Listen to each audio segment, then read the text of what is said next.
அருகே நல்லூரில் ஊராட்சி ஒன்றிய அலுவலகம் முன்பக்கம் கேட்டை மூடி போராட்டத்தில் ஈடுபட்ட மாற்றுத்திறனாளிகள் 60 பேர் கைது. கடலூர் மாவட்டம் நல்லூர் ஊராட்சி ஒன்றிய அலுவலகத்தை முற்றுகையிட்டு நுழைவு வாயில் கேட் மூடி போராட்டத்தில் ஈடுபட்ட மாற்றுத்திறனாளிகள் 60க்கும் மேற்பட்டோரை வேப்பூர் போலீசார் கைது செய்தனர். தமிழ்நாடு அனைத்து வகை மாற்றுத்திறனாளிகள் மற்றும் பாதுகாப்பு உரிமைகளுக்கான சங்கத்தின் வேப்பூர் வட்டார தலைவர் சக்தி தலைமையில் மாற்றுத்திறனாளிகள் நல்லூர் வட்டார வளர்ச்சி அலுவலகத்தை முற்றுகையிட்டு போராட்டத்தில் ஈடுபட்டனர். இந்நிலையில் மாற்றுத்திறனாளிகளுக்கு அரசு வழங்கும் உதவித்தொகையை உயர்த்தி வழங்கிட வலியுறுத்தியும் 100 நாள் வேலை திட்டத்தில் வழங்க வேண்டிய நிலுவை உதவித்தொகையை உடனடியாக வழங்க வேண்டும் என்று வலியுறுத்தியும் கோஷங்கள் எழுப்பினார்கள்.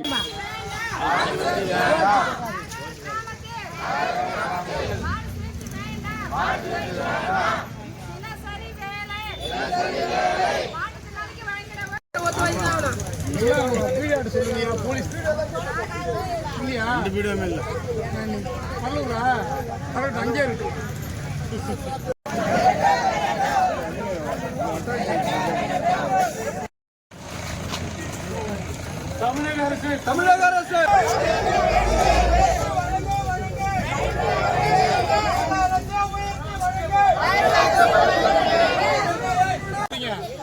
யாரும் நாட்டுப்புற வெளியே அறிஞ்சிக்க மாட்டாங்க, யாரும் விட மாட்டாங்க.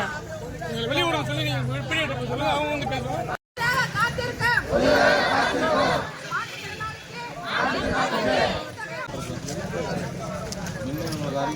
அதெல்லாம் நீங்க பேசுங்க.